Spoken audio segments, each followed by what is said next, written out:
What's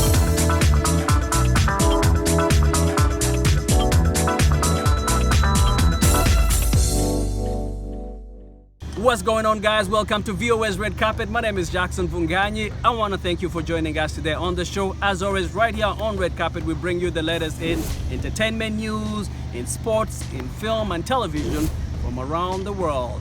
Now, as you can see, we're still very much working from home due to the COVID-19 global pandemic, just like many of you are around the world. But right here on Red Carpet, we continue to monitor how this pandemic is affecting both the entertainment and sports industry.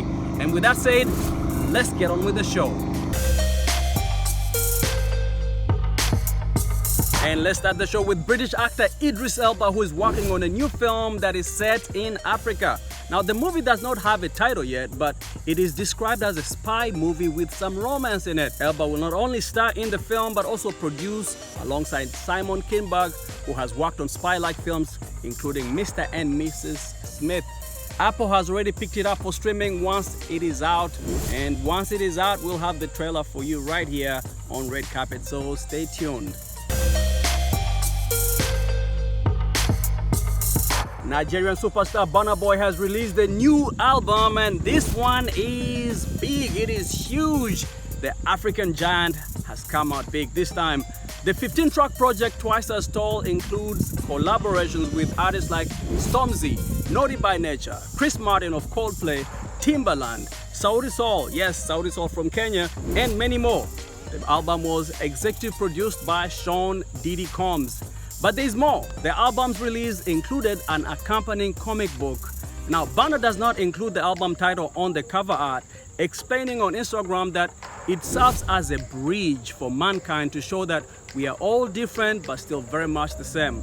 Saying, quote, "I'm grateful for the unreal talents that come together from all over the world to pull this off. Shout out to the OG at Diddy for coming on board and sprinkling his own unique spice on this. I hope I'm able to spark something in you all when you listen. Hashtag Twice as Tall."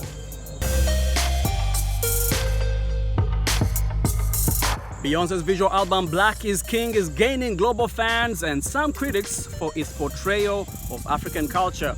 Now, in South Africa, where several scenes of the 85-minute feature were filmed, many say it's more than just a movie. VOA's Anita Paul reports from Johannesburg. Check it out. Black is King is a new visual album and musical film directed, executive produced, and written by American singer-songwriter Beyoncé. The film stands alongside her album The Lion King, The Gift. It was shot last year in the US, South and West Africa, and Europe, and features many African artists. The film, released in July, has been generally well received by audiences, but it does have its critics.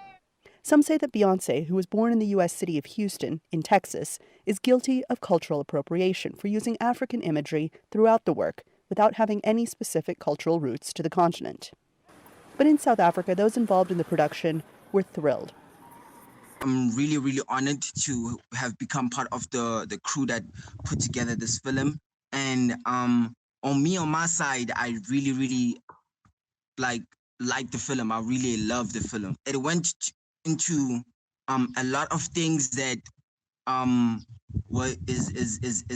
we haven't been told in our schools about Black history. And when like I saw the film, that's when I started to see that the stories and the attires and the outfits that she was putting, and the whole scene really represented something deeper than what people were expecting.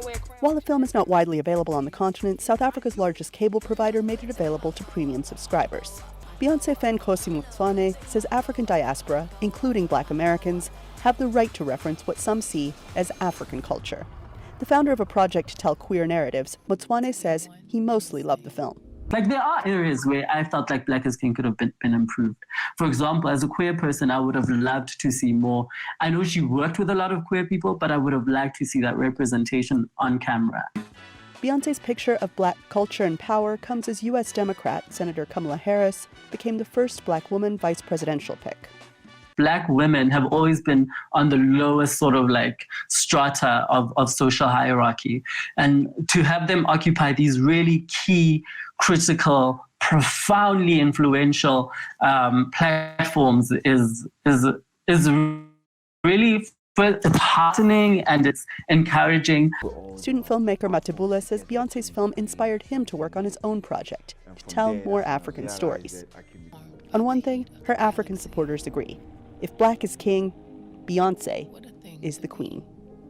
Anita Powell, VOA News, Johannesburg.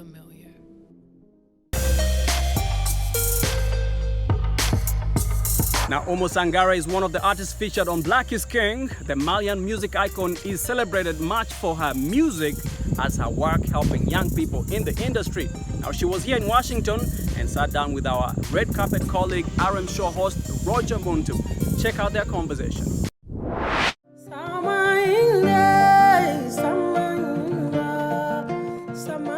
Bonjour, Oumou. Hello, Oumou. First of all, it's a great pleasure to have this interview with you. It's an honor and a privilege to be with you today. This is awesome. Same here. How are you doing? I'm good. I'm confined due to coronavirus. I know. I was actually going to ask you that. What are you doing while confined? I'm fine. All is well, thanks. I'm with my family and my community. I'm using this confinement time to actually work from home because this is getting too long. After 2 to 3 months, I said, this is too much. J'ai filé après 2 mois, 3 mois. J'ai dit mais ça c'est trop ça. Ça c'est trop. Donc j'ai filé en Anyway, studio pour I'm créer des working, nouveaux chansons. writing new songs in the Je studio suis for the new vraiment album. En pleine maquette. En pleine maquette.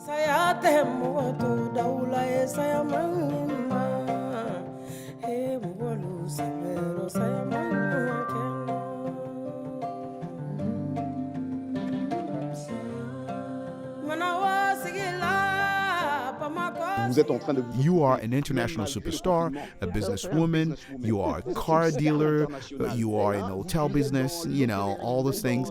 I always tell myself, the day I will see Oumou, my first question to her will be, how does she does all of this? Comment elle fait? C'est comme ça qu'on... You probably thought, is she crazy? I'm just a workaholic. Here's proof. Well, after 2 to 3 months, I couldn't take it anymore. So I ran in the studio and started working day and night. So the album is getting ready.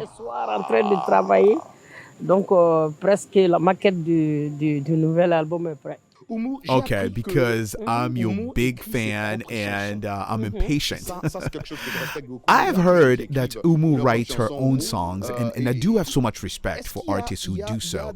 So, are you inspired by any artists to write or sing your songs? Of course, many artists from my country have influenced me, such as Oumou Sangaré. De chez moi, hein? Oui. Beaucoup d'artistes de chez moi, comme tels que Kumba Sidibé, Sali Sidibé. Mainly Miriam Makeba was my main inspiration. Her fight and her determination made me like her a lot.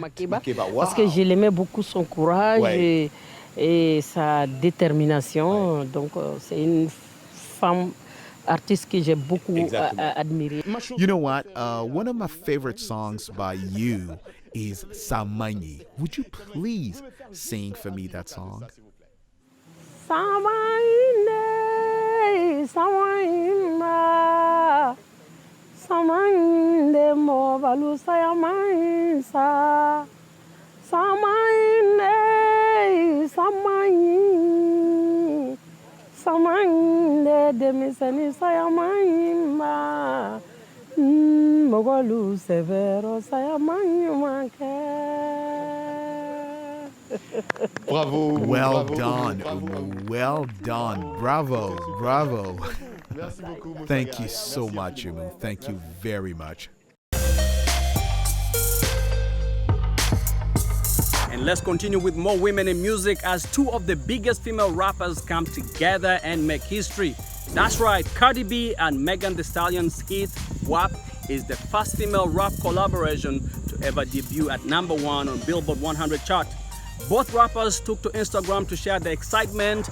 Cardi B posted a video to express how grateful she was, and Megan Thee Stallion wrote, quote, "Me and Cardi B just got off the phone screaming." First female rap collaboration in history to debut at #1. God is great. Thank you all. I'm Cardi B. Thank you for your words of encouragement. Thank you for all the laughs, and thank you for having me on the record. Hashtag WAP.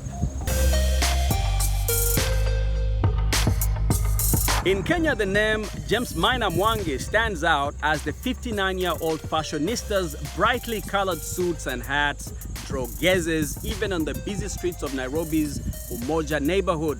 Now, he's using fashion and flair to help control the spread of COVID-19. Here is a look. Known for his vibrant style, James Maina Mwangi has about 160 suits, over 200 pairs of shoes, and 300 hats in colors ranging from saffron yellow to grass green, scarlet, and plum. Mwangi said his clothes drew curiosity, then admirers when he first started wearing them 25 years ago. Men only used to dress in black, brown, gray, or dark blue suits. These were the traditional colors for men. But God gave me wisdom and showed me all the colors I can wear so I can be different from other people. And that's how I started. Mwangi, who dropped out of school at 12 because he could not pay the fees, said he only had one shirt when he was a child, which he would wash it daily and put on still damp. People would laugh at him. When I was younger, people laughed at me as I owned just one shirt while living in Pangani, Nairobi. I used to tell them one day I'll be a star, and they thought I was mad. Now, in the era of coronavirus, he has added another item to his collection, the colorful mask. Mwangi, who earns a living as a jack of all trades, says he lends his suits to members of his church and street children who need them. Sometimes, like in December, I give away some clothes. I even give to street children so they can wear a suit and feel nice, and others I give away to churches. So I'm asking all people of goodwill to join me in supporting street children, orphans, as there are too many problems now due to COVID-19.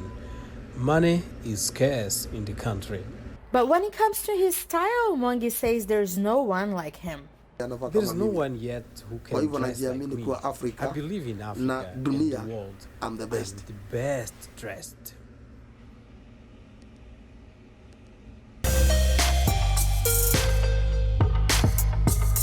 And let's go to sports, where the NBA playoffs are finally underway following a basketball season shortened by coronavirus. Now, this year's playoffs feature 10 African players, including Pascal Siakam, Serge Ibaka of the champion Toronto Raptors, and Victor Oladipo of the Indiana Pacers. And in American football news, the team here in Washington has a new president in Jason Wright, the first black team president in NFL history. The 38-year-old former player is also the youngest president in league history. The Washington team, which was formerly known as the Redskins, changed its name this season because of its racist connotations and is facing a series of sexual assault allegations against members of its front office. So Jason Wright has a lot of work ahead to restore the team to its former glory. Good luck to you, Jason. That we come to the end of our show today. I want to thank you for hanging out with me. My name is Jackson Bunganyi. Remember to catch us at voanews.com for your entertainment news. We are also on Instagram, on Facebook, and on YouTube, where you can watch our videos. Remember to share and subscribe. Until next time, stay safe, stay healthy. Goodbye, everyone.